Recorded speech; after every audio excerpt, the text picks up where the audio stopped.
You know what I see every day? Young people, out and about, doing whatever they want. That's the problem. They've no consideration, no respect with their dating and their parties. They're the ones spreading COVID. They don't think. They don't give a f***. Are you sick of this? Then change the message so young people don't get the blame. Wash your hands, keep your distance, socialise in smaller groups and wear a mask. You know the drill.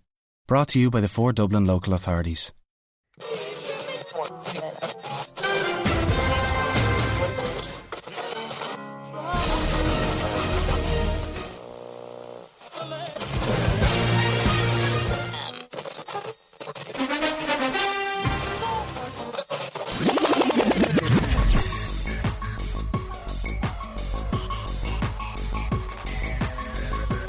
Onto your headphones and pour your favorite beverage.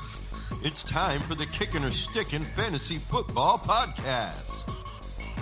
Now, fresh off the sidelines, your host, Matt McPeak.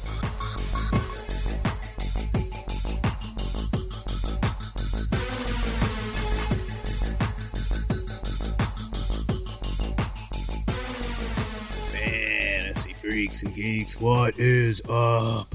Welcome to the Week 6 edition of the Kickin' or Stickin' Fantasy Football Podcast.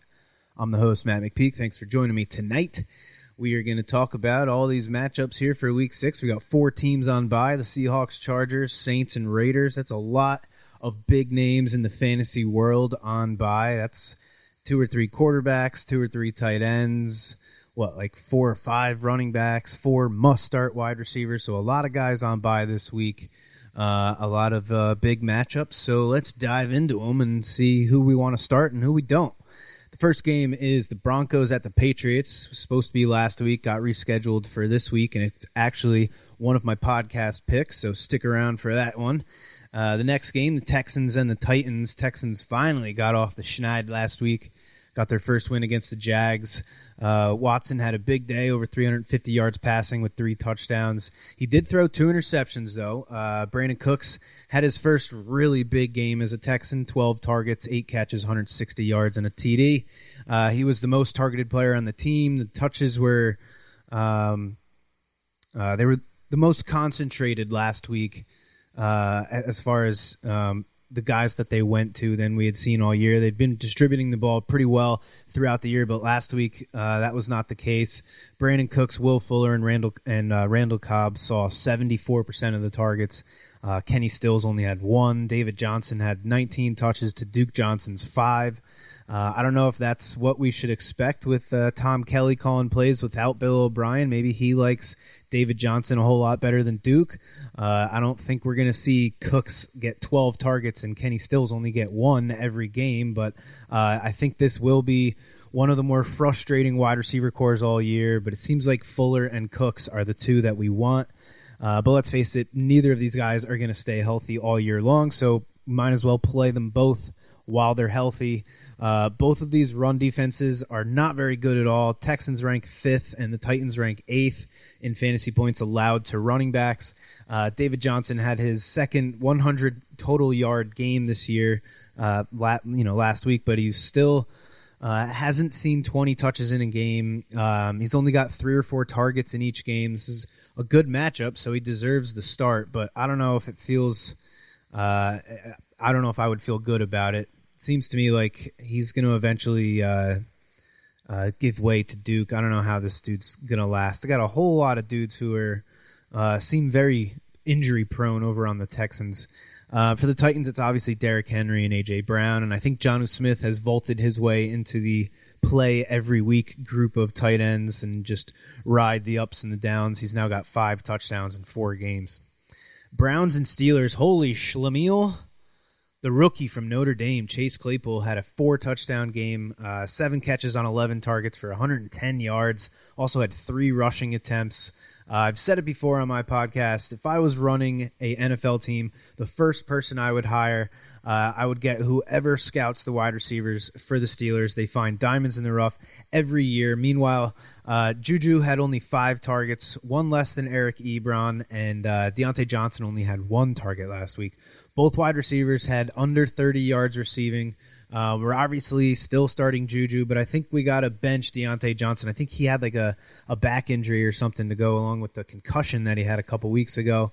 I think by the end of the year, we're looking at Juju and Claypool as the clear-cut number 1 and 2 guys, kind of like what we see in Atlanta with Washington and Deontay Johnson as kind of the number 3 and 4 guys that, they'll have a game here or there, but I can't really expect too much consistency out of them. James Conner had 18 total touches, catching all 3 of his targets and scored, but only gave us 63 total yards. They actually gave a goal line carry to Benny Snell, which would just drive me bonkers if I had James Conner, which is why I did not draft any James Conner. The Browns have allowed the 9th fewest fantasy points to running backs through the first 5 weeks here, but they still gave up 4.75 yards per carry to Jonathan Taylor. So James Conner is definitely still a start. Eric Ebron is a candidate for the tight end touchdown scorer parlay.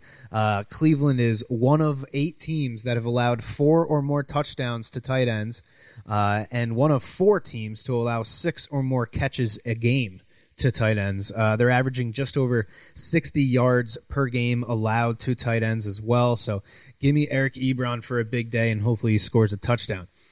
OBJ just barely broke the double-digit full PPR fantasy point mark last week with his 18 yards passing, but you're still starting him because he's going to have those huge weeks like he did 2 weeks ago.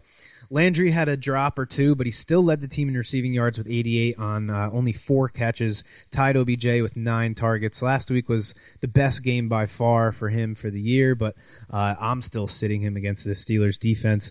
Kareem Hunt had a really nice 20 carries, exactly 1/3 of the running back, exactly 2/3 of the running back carries. Also caught 3 balls for 21 yards and a touchdown.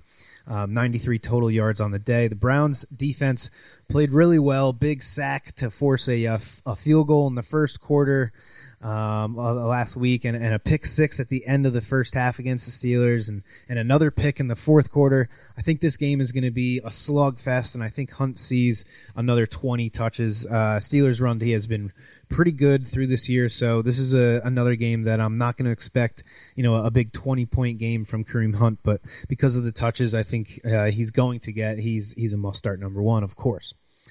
Dearness Johnson did get the fourth quarter nail in the coffin carry with about 2 minutes left in the fourth quarter to ice the game away. I'm sure with the lead we'll continue to see that, but again, don't get discouraged if you're a Kareem Hunt owner. Hooper had his first game with over 34 yards, actually led the team in targets, had 1 more than OBJ. His longest catch actually came from OBJ on a end around, which seems to be a play that they like to run with either him or Landry every game. Austin Hooper will not be making the tight end touchdown scorer parlay. Only one TD has scored on the only one tight end has scored on the Pittsburgh Steelers so far this year. Tight ends are catching less than half of their targets against the Steelers too, so I'm not starting Hooper. Ravens and Eagles. Eagles had their chance to win against the Steelers, but 2 3-and-outs to start the game, 5 sacks allowed, another 2 interceptions by Carson Wentz, a missed field goal. Then on defense, they let the rookie score 4 touchdowns. Like I said, one of them was rushing. They were able to get to Big Ben just once. They showed us why they're a 1-3-1 football team. Another horrible game for Zach Ertz. In the last 2 games, he's only caught 5 of his 11 targets for a whopping 15 yards. Miles Sanders had a 2-touchdown game, 1 yard shy of 100 total yards. I think he's really the only quote-unquote safe play from the Eagles, but we may have a wide receiver emerging in Philly. Last week, Travis Fulgham had 10 catches on 13 targets for 152 yards and a touchdown. Back-to-back weeks with a touchdown. Greg Ward also scored in Week 5, but besides his 17 fantasy point game in Week 3, Ward has done very little. So I think if there's a Philly wide receiver that we want to own right now, I think it's this kid, Travis Fulgham. The Eagles have allowed they did allow the Steelers tight ends to catch 6 of their 7 targets. So if the Ravens come in here the way they always do against every other team, Lamar Jackson and Mark Andrews should have a big day. I I used to think really Andrews was the only non-running back that we could start from the Ravens, but Marquise Brown has been more consistent than I thought he'd be. 6 targets in weeks 1 through 3, but then 18 targets in the last 2 games combined. He got his first touchdown last week, led the team in targets with 10. Andrews had 9, and nobody else had more than 3. So it's pretty much just these 2 guys. I think with the 4 teams on bye, Brown should easily be started, and he should probably be a starter every week going forward as a boomer bust number 2 wide receiver that's looking like he might have a safer floor than a lot of people expected him to coming into the year. The Washington football team at the Giants, Kyle Allen got to start last week, scored a rushing touchdown on a tough run, but he got hurt in the second quarter, and with Dwayne Haskins out with a sick day, in comes the Terminator, Alex Smith. Amazing that this dude was able to come back. If you haven't seen that E60 on his recovery, pause this podcast and go watch it. It's absolutely amazing. The fact that this dude is even able to walk, let alone play football again, is it's crazy. But I think the only 2 players you can start for the Washington football team is the rookie running back Antonio Gibson and Terry McLaurin.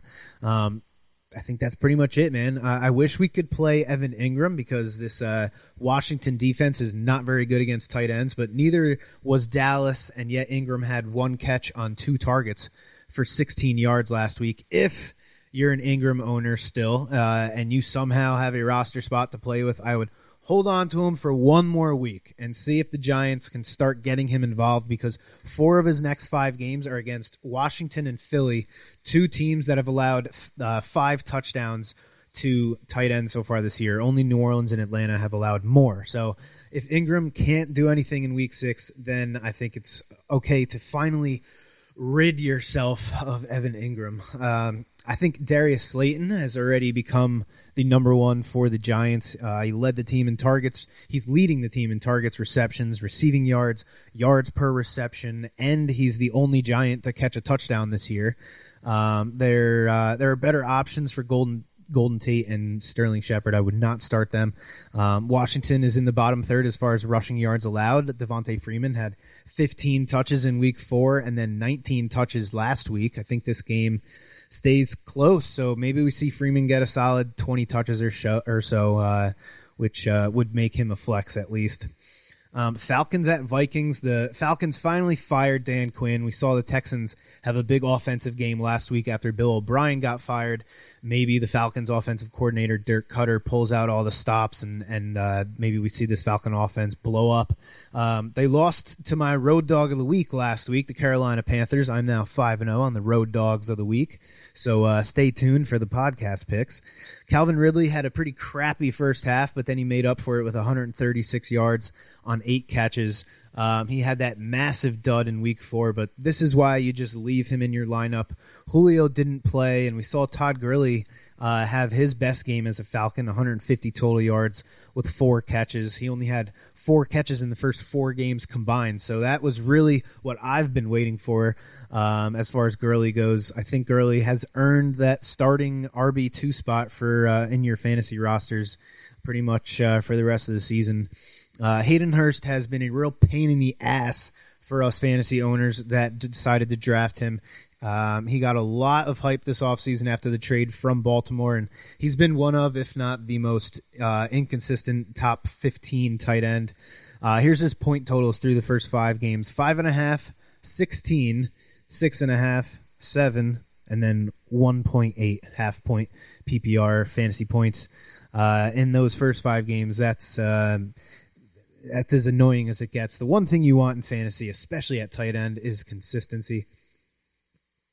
I drafted him and Mike Gesicki in like 4 leagues, and I think I've played the wrong guy every single week.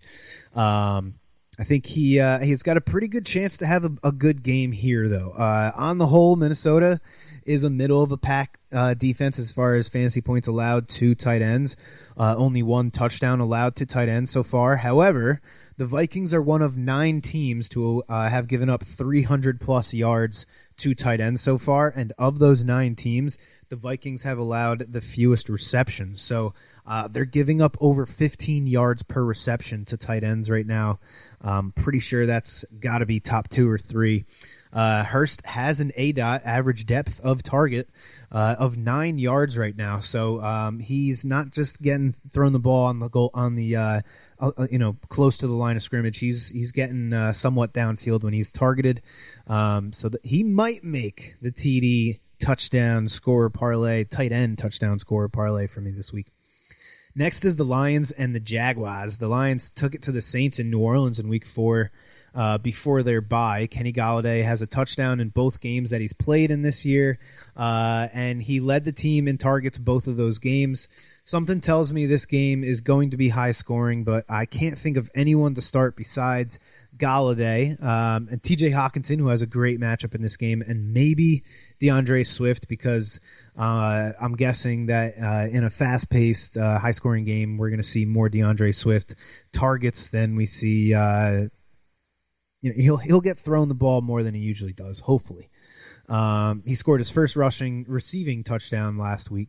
Hopefully we see the Lions start using him a little bit more and start taking away a few more carries from Adrian Peterson. Gardner Minshew continues to throw the ball a lot. I think he's in the top 5 of pass attempts right now. Rookie Laviska Shenault saw the most targets on the team, and he led the team in catches and receiving yards with DJ Shark getting hurt again last week. Shenault had the lowest ADOT of all of the Jaguar receivers, but he also had the highest yak per reception. So he's catching the ball on average closest to the line of scrimmage, yet he's having the most catches, the most yards after the catch. He looks like he's going to be pretty cool. Keelan Cole had an ADOT of 18.2, so if DJ Shark is out again for this game, I think Cole is a decent dart throw. If the game does end up becoming high scoring, maybe Cole can get another TD like he did last week. Tyler Eifert tied for the second most targets on the team last week, and he actually has the 6th most red zone targets among tight ends so far this year. I'd like to take a shot with him on the tight end TD scorer parlay, but the Lions have allowed the fewest receptions and receiving yards to tight ends in 2020, so I don't think Eifert is going to make my card. The Lions have not been good against the running back position. They've allowed the most fantasy points to running backs so far, so James Robinson is coming off a very disappointing game versus the Texans where he only had 5 fantasy points, but he was one of my TD scorers for Week 5, and I missed on him, but I really like him to rebound in this game. Next, Bengals at Colts. This is another one of my picks, so stay tuned. Bears at Panthers. David Montgomery had one of the hardest matchups in all of fantasy football last week playing the Buccaneers, and he was able to get us 15.5 PPR fantasy points, mainly because of his 1-yard rushing touchdown, but also his 7 catches on 8 targets. I'm not the biggest David Montgomery fan, but if he's going to see 6 to 8 targets a game while still getting around 15 carries a game, he's a flex play at least every week, no matter what format, really. I don't think you can comfortably start any other Bears besides Allen Robinson. Maybe Jimmy Graham. He's got 4 touchdowns in 5 games this week and has the most red zone targets among tight ends, which is kind of crazy, but it's true. Look it up. The Panthers have allowed the 5th fewest fantasy points to tight ends. However, it's pretty much all just been Darren Waller and Hunter Henry. They haven't really faced all that many tight ends, so I might gamble and add Graham to that tight end score parlay. Maybe not. The Jets at the Dolphins. Jamison Crowder remains to be the only playable New York Jet, especially now that Le'Veon Bell is gone. Crowder will probably see even more targets. For the Dolphins, it's Myles Gaskin, Devontae Parker, and I suppose Mike Gesicki, although it was the other tight end that scored last week for the Dolphins. Gesicki still had a red zone target later in the game, but he just wasn't able to haul it in. The Jets have been average against tight ends, so I don't know what to expect from Mike Gesicki. Packers at Buccaneers. This should be an awesome game. Battle of 2 surefire Hall of Fame quarterbacks. Both look like they're getting their big weapons back. Devontae Adams and Chris Godwin both dealing with hamstring injuries over the past couple weeks. Looking to be on track to play here in Week 6. If they are active, you're playing both of them. 2 weeks ago, we saw Robert Tonyan score 3 touchdowns. The Buccaneers, on average, they're average against tight ends. So we'll see with Alan Lazard out for another month or so. I think Tonyan is now their third best option in the passing game for Rodgers, maybe even the second. This game is going to be very telling for the Buccaneers' run defense. Green Bay is fifth in the league with 150 rushing yards per game. Tampa Bay is number one in rushing yards allowed with only 58.5 rushing yards allowed per game.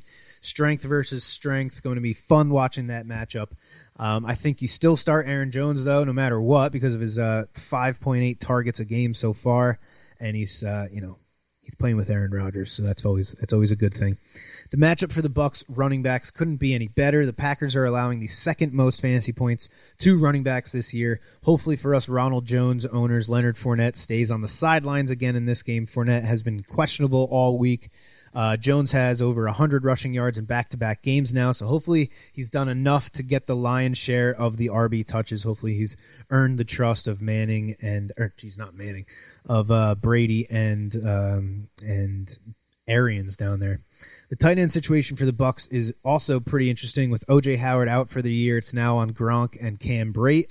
Brate went from only 2 targets in the first 4 weeks combined to 6 targets last week. Apparently Brady has been calling for him to see more playing time. Brate has been a red zone monster his whole career, really, and I think he will eventually take over as the lead tight end for the Bucs. However, I'm not crazy about him in this game because the Packers are one of only 4 teams that have yet to allow a tight end to score. With Chris Godwin most likely going to suit up, we can sit Scotty Miller or even just cut his ass. Both games I've started him, he's got me absolutely nothing, including last week when he literally did not see a single target. So goodbye, Scotty Miller. He's right there with Evan Ingram as far as those dudes were. Just take a deep breath and exhale and say goodbye. Rams at 49ers. Darrell Henderson got 15 of the 32 running back carries. Brown and Akers had 8 and 9, respectively. Henderson also got 4 of the 6 running back targets. He also scored on a really nice Texas route from the 12-yard line, so you got to love him getting targets in the red zone. Henderson got 10 of the first 11 RB touches. Akers didn't see his first touch until 9 minutes into the second quarter. He got 4 straight carries on that drive. Henderson also got 4 touches on the only scoring drive the Rams had in the fourth quarter. So I think it's somewhat safe to say going forward that Henderson will get about half of the work and maybe Akers and Brown will split the other half. I saw him, I sat him for Joe Mixon 2 straight weeks where I played the wrong guy between Mixon and Henderson. Gotta love it. I also have Kamara and Robinson and Le'Veon Bell in that league, so those are going to be real fun decisions to make every week going forward. It's great having depth, but it's also super annoying every week when it seems like you play the wrong guy. Maybe I try and make a deal, but last week I mentioned how it was a great matchup for the Rams tight ends and how I really liked Tyler Higbee after that Washington against the Washington football team. And of course, Higbee goes out and catches only 2 targets for 12 yards, while Gerald Everett catches all 4 of his targets for 90 yards. He had a few big catches in this game, and he's the perfect example of why I avoided Higbee in fantasy this year. Higbee had that huge end of the season in 2019 where he had double-digit targets in 4 of the last 5 games or something like that. But this dude, Gerald Everett, is pretty good, and Sean McVay must have seen some matchup that he liked with Everett over Higbee. I don't know. To all you Higbee owners out there, I feel your pain. I'm sorry Everett had to have the big game. Robert Woods got a touchdown in Week 5. That's 3 touchdowns on the year now. Puts him on pace for his most touchdowns in a single season. We're obviously starting him. That's been the one thing against Robert Woods pretty much his whole career is that he doesn't really score all that many touchdowns, but he's got 3 so far through 5.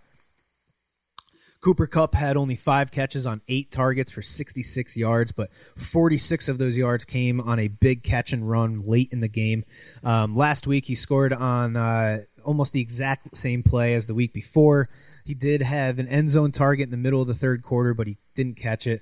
Last year in 2 games against the 49ers, Cooper Kupp had 8 catches on 10 targets for only 48 yards. He did score, but it kind of seems like the 49ers relatively know how to keep him in check, but I'm still starting him in a 3-receiver league that I got. The 49ers got absolutely gashed by the deep ball last week by Mike Gesicki, Preston Williams, and Devontae Parker.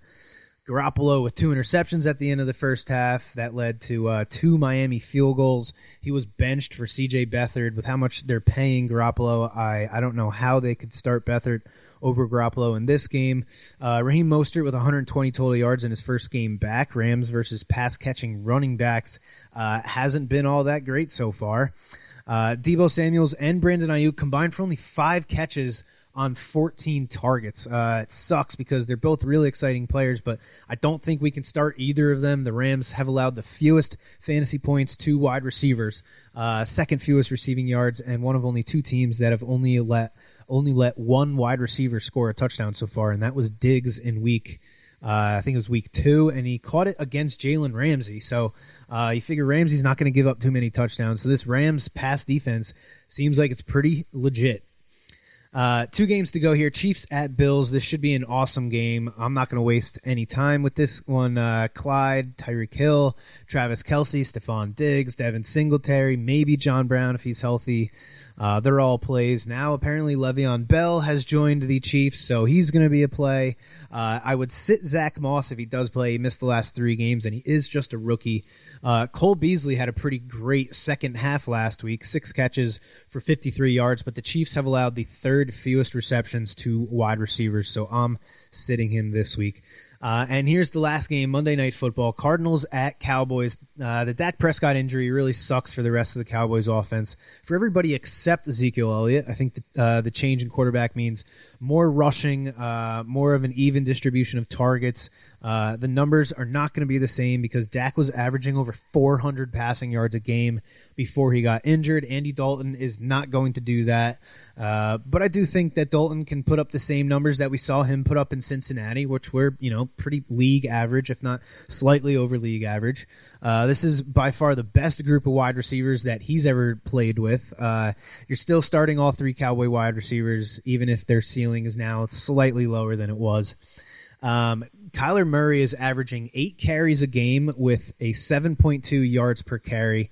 Then he has 5 touchdowns through 5 games. A touchdown in 4 of the 5 games and 2 versus Washington. So he's getting us on average 11.5 points with just his rushing. Matt Ryan threw 4 touchdowns against the Cowboys. Russell Wilson threw 5. I don't think this game is going to be as high scoring as the last 4 Cowboys games, but I do think Kyler Murray continues to be awesome for fantasy. I can't say that the same about Kenyon Drake, although it kills me to say it.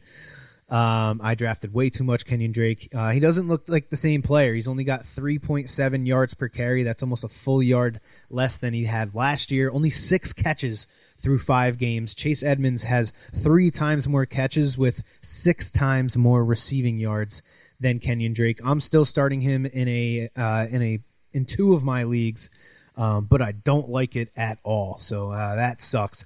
That's going to do it for the weekly the fantasy matchups here. Let's get into the podcast picks.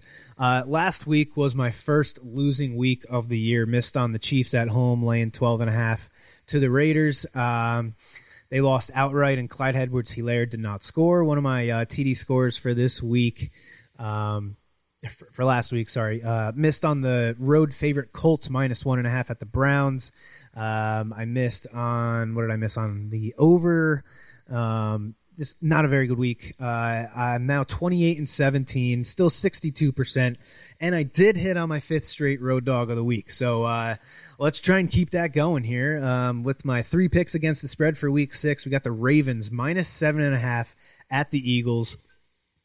The Eagles looked a lot better last week against the Steelers. The offensive line looked like it's getting better, but it will still not be enough against the Ravens. The Ravens were held to only 20 points a few weeks ago against the Chiefs, and then they were not able to get the shutout against the Bengals last week. So I think the Ravens get some pent-up frustrations out on the Eagles. Mark Andrews has 6 red zone targets through 5 games, and what do you know it? He's got 5 touchdowns already. The Eagles have allowed the 5th most receptions and the 6th most receiving yards to tight ends, and there's only 2 teams that have given up more touchdowns to tight ends this year than the Eagles. As usual, if you're going to parlay this, I would probably buy the Ravens down to 6.5, just so you only really need that one touchdown to cover, and you probably won't need all that much chalk to do it. Next is the Chiefs -4 at the Bills, with the Chiefs coming off a massive upset at home against the division rival Las Vegas Raiders. I think Kansas City comes out with bad intentions. We just saw the Bills defense have a rough day against Derrick Henry. So I think Clyde Edwards-Helaire can get back on track after his subpar game last week. That is, unless they give half the work to frickin' Le'Veon Bell. The Bills defense has been night and day against tight ends when Matt Milano is playing versus when he's not playing. Matt Milano missed 2 games this year, week 2 and week 5. In those 2 games, Mike Gesicki has 8 catches for 130 yards and a touchdown. And then in week 5, Jonnu Smith just scored twice. So if Matt Milano misses again, I think Travis Kelce is going to have a massive week. Give me the Chiefs -4. Then I got the Texans -3.5. The Titans -3.5 at the Texans. I think the Texans got up for their first game without Bill O'Brien last week. Had a big game against the Jags, but I think they come back to earth a little bit in this one. Deshaun Watson has a 10-4 touchdown to interception ratio in 4 games against the Titans. Pretty good, but he had DeAndre Hopkins in all 4 of those games. He does not any longer. I think the Titans do enough to keep all these number 2 Texan wide receivers in check. I think Derrick Henry has a big game. Stay tuned for more about him. And I think the Tennessee Titans win by 4 points. My over for week 6, Browns at Steelers, over 51. The 5 Brown games this year have finished with an average total score of 61 points. The Steelers' 4 games finished with an average total score of 51 points.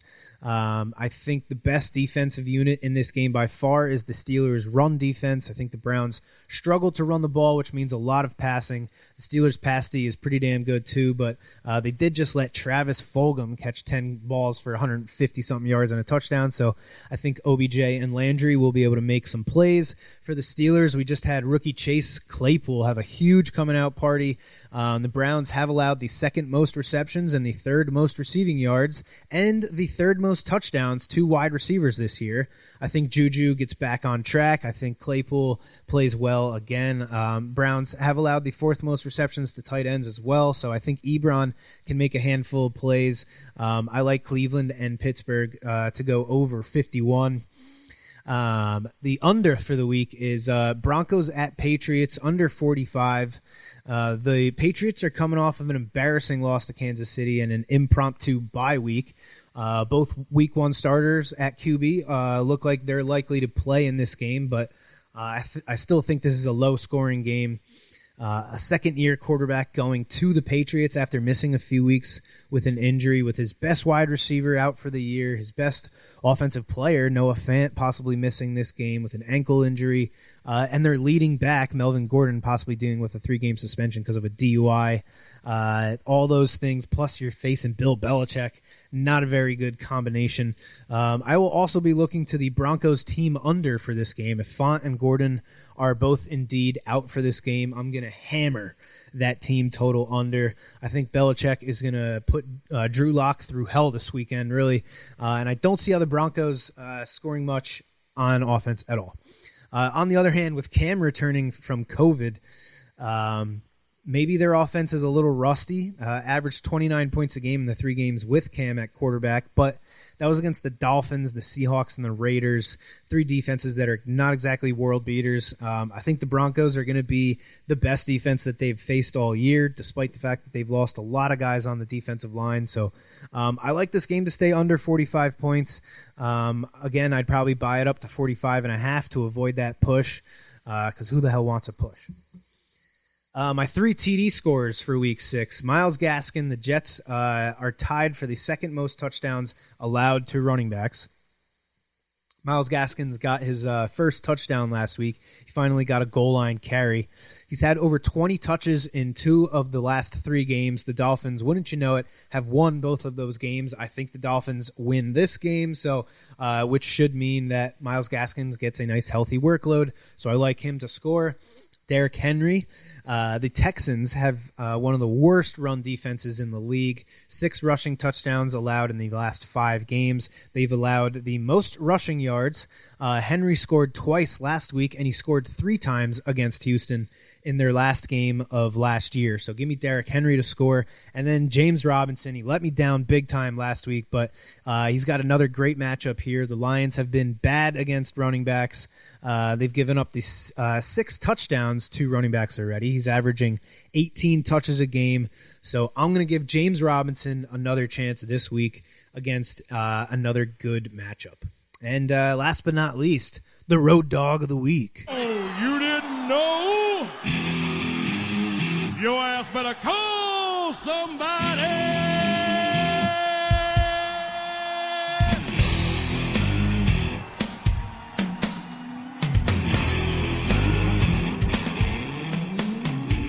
Oh yeah, road dog for week 6.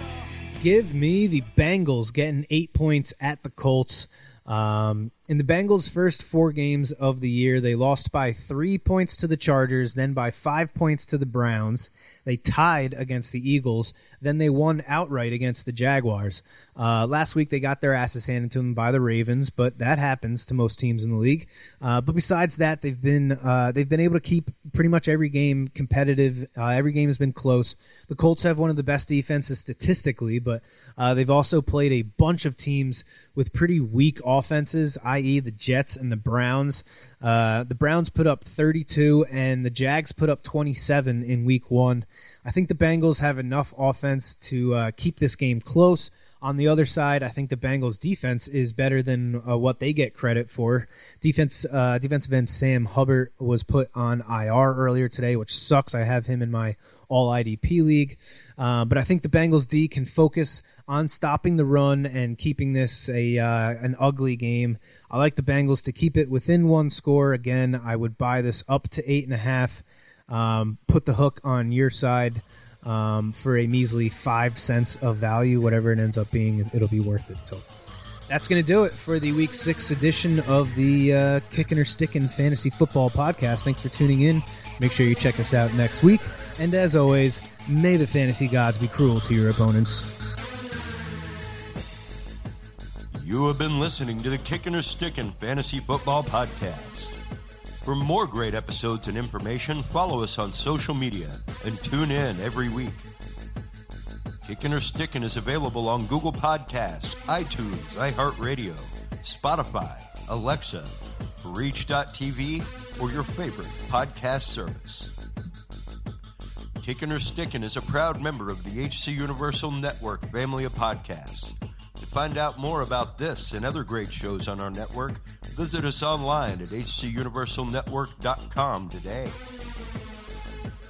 Fantasy football is fun, but gambling addiction destroys lives. If you or someone you love suffers from gambling addiction, please do not be afraid to seek help. The National Council on Problem Gambling operates the National Problem Gambling Helpline Network. Contact them today at 1-800-522-4700. Thank you for tuning in to the Kickin' or Stickin' Fantasy Football Podcast. Please remember to play responsibly and always look for your man downfield.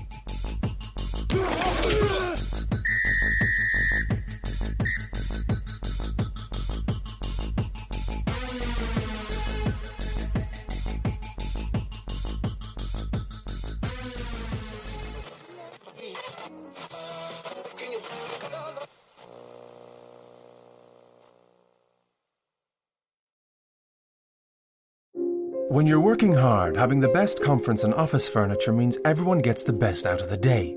At AJ Products, you'll find an extensive choice of office and conference products with great package deals. Your staff will love our standing desks, conference tables and chairs, archive shelving, storage solutions, and our wide range of office chairs, whiteboards, notice boards and cabinets. There's surprisingly more for your office and conferencing at AJ Products. So for the best products and the best value, ask AJ. ajproducts.ie. Surprisingly more. This October, watch the big games every weekend with Sky Sports and Sports Extra half price. This week, it's Man City Arsenal live only on Sky Sports. The Apprentice The side have shown real character. takes on The Master. Pep Guardiola's Manchester City, history makers. Get Sky Sports, BT Sport and Premier Sports half price for 6 months. Search Sky Sports Sale. New sports customers only. Standard pricing applies after 6 months or if cancelling one element of the bundle. Minimum term and further terms apply.